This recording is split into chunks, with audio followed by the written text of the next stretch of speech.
Bismillah ar-Rahman ar-Rahim. Dear students, today we are going to study the currents of South Atlantic Ocean. As we know that Atlantic Ocean is the second largest ocean of the world and the most important because it lies between four continents. आज जो हम currents पढ़ने जा रहे हैं ये south Atlantic में जो अफ्रीका और साउथ अमेरिका के कॉन्टिनेंट्स हैं इनके दरमियान जो समंदर है वहाँ पर चलने वाली करंट्स को हम स्टडी करेंगे।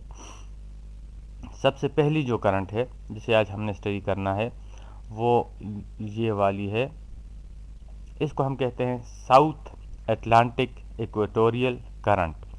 ये अफ्रीका से साउथ अमेरिका की तरफ मूव करती है क्योंकि इक्वेटोरियल रीजन में है, बिल्कुल इक्वेटर से थोड़ा सा साउथ की तरफ ये बहती है।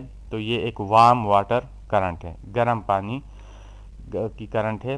और जब ये साउथ अमेरिका में पहुंचती है इस एरिया में, तो यहाँ पर आप देखें एक शार्प एज है, केप डी साउरोक एक शार्प एरिया है, उसके साथ टकराने के बाद इसका पानी दो हिस्सों में डिवाइड हो जाता है। एक तो इस तरफ आता है जबकि दूसरा हिस्सा थोड़ा सा वो इस तरफ मूव कर देता है। अब जब ये पानी यहाँ पर आता है तो यहाँ पर ये पूरी दुनिया में सबसे बड़ा जो रिवर बेसन है वो ये ब्राज़ील में अमेज़न रिवर बेसन है। तो ये एक बहुत बड़ा दरिया है, पूरी दुनिया का सबसे बड़ा दरिया, इसलिए इससे निकलने वाला पानी जब यहाँ पहुँचता है तो इसकी क्वांटिटी भी बहुत ज़्यादा होती है। अब यहाँ से भी पानी आ रहा है, यहाँ से भी पानी आ रहा है और यहाँ ऊपर नॉर्थ इक्वेटोरियल करंट आती है, इसलिए यहाँ पर पानी बहुत ज़्यादा हो जाता है। अब पानी की जो खासियत है कि ये अपने आप को लेवल रखता है, इसलिए यहाँ पर ऊंचा पानी और यहाँ पर नीचे ये नहीं हो सकता, लिहाजा यहाँ से पानी वापस मूव करना शुरू कर देता है और इसको हम काउंटर इक्वेटोरियल करंट कहते हैं और ये फिर साउथ अमेरिका से अफ्रीका की तरफ चलता है। तो ये तो हमारा हो गया नॉर्थ, जो हम साउथ अटलांटिक ओशन के नॉर्थन मोस्ट एरिया में जो करंट चलती है जिसको हम साउथ अटलांटिक करंट कहते हैं, साउथ अटलांटिक इक्वेटोरियल करंट, वो this is a warm water current. अब जब ये चलती है तो इसके ऊपर जो हवा है वो वैसे भी इक्वेटोरियल रीजन है, गर्म है, इसमें बहुत ज़्यादा आबी बुखारात होते हैं। वो हवा जूँ ही इस ब्राज़ील के पहाड़ी इलाकों से टकराकर ऊपर की तरफ उठती है तो प्रेसिपिटेशन शुरू हो जाती है। इसलिए इस एरिया में अमेज़न जो फॉरेस्ट हैं, पूरी दुनिया में सबसे ऊंचे ट्रॉपिकल फॉरेस्ट, वो यहाँ पर पाए जाते हैं। अब ये जो साउथ अटलांटिक इक्वेटोरियल करंट है, यहाँ के बाद ब्राज़ील से टकराने के बाद ये साउथ की तरफ चलना शुरू कर देती है और चूँकि ये ब्राज़ील का मुल्क है तो उसकी मुनासिबत से इसका नाम ब्राज़ील करंट हो जाता है।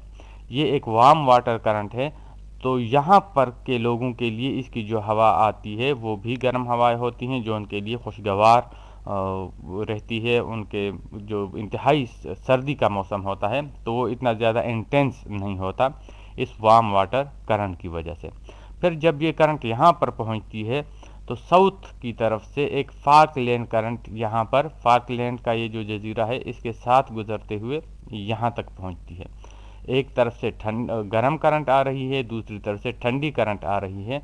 तो इस एरिया में इनकी मिक्सिंग की वजह से एक मरतबा फिर बहुत ज़्यादा फॉग पैदा होती है, यहाँ पर आइसबर्ग्स आते हैं और ठंडे और गर्म जो करंट्स हैं इनके मिक्सिंग की वजह से यहाँ पर बहुत ज़्यादा फाइटोप्लैंक्टन्स मौजूद होते हैं। छोटे छोटे पौधे होते हैं, उनको फाइटोप्लैंक्टन्स कहते हैं और ये मछलियों की खुराक होती है। इसलिए इस एरिया में बहुत ज़्यादा मछलियाँ भी पाई जाती हैं। इस एरिया की जो मछलियाँ हैं उसकी वजह से ये अर्जेंटीना और फाकलैंड, इनकी इकोनॉमी तकरीबन डिपेंड करती है इस एरिया में, इस पूरे एरिया में फ़िश कैच के ऊपर। अब ये ब्राज़ील करंट और फाकलैंड करंट दोनों मिल के फिर इस तरफ मूव करते हैं। इसको साउथ अटलांटिक ड्रिफ्ट भी कहते हैं या साउथ अटलांटिक करंट भी कहते हैं। अब यहाँ पर जब ये मूव करती है तो यहाँ से एक जो सरकम एंटार्क्टिक कोल्ड करंट है وہ بھی آ کے اس کے تقریباً پیرالل ہی اس طرف موو کرتی ہے، بعض اوقات تھوڑی سی پانی کی مکسنگ بھی ہوتی ہے، تو اس لیے اس ایریا میں بھی کچھ نہ کچھ فش کیچ اچھی ہو جاتی ہے۔ لہٰذا جو ارجنٹینا کے مچھلیاں پکڑنے والے ہیں وہ کافی دور تک اس سمندر میں آ جاتے ہیں تاکہ زیادہ سے زیادہ مچھلیوں کو پکڑ سکیں۔ اب جب یہاں پر پہنچتی ہیں تو اب جو سرکم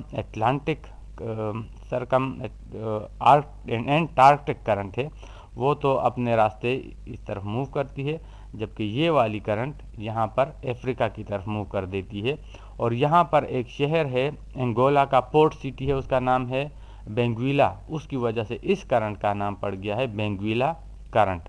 اور یہ بینگویلا کرنٹ ایک کولڈ واٹر کرنٹ ہے، ٹھنڈے پانی کی کرنٹ ہے، تو یہ دیکھیں یہ ایریا ایکویٹر سے اتنا زیادہ دور نہیں ہے، تو اس لیے اس کرنٹ کے اثرات یہاں پر خوشگوار موسم، ٹھنڈا موسم لے کر آتے ہیں، جس کی وجہ سے ویلکم کیا جاتا ہے اس کرنٹ کو بھی، اور یہاں کے جو فش کیچ وغیرہ ہے اس پر اس کی بہت زیادہ اثرات تو نہیں ہیں، لیکن یہاں کا پانی بہت زیادہ گرم نہیں ہو پاتا، اس لیے ان کے لیے بھی یہ کرنٹس فائدہ مند ہیں۔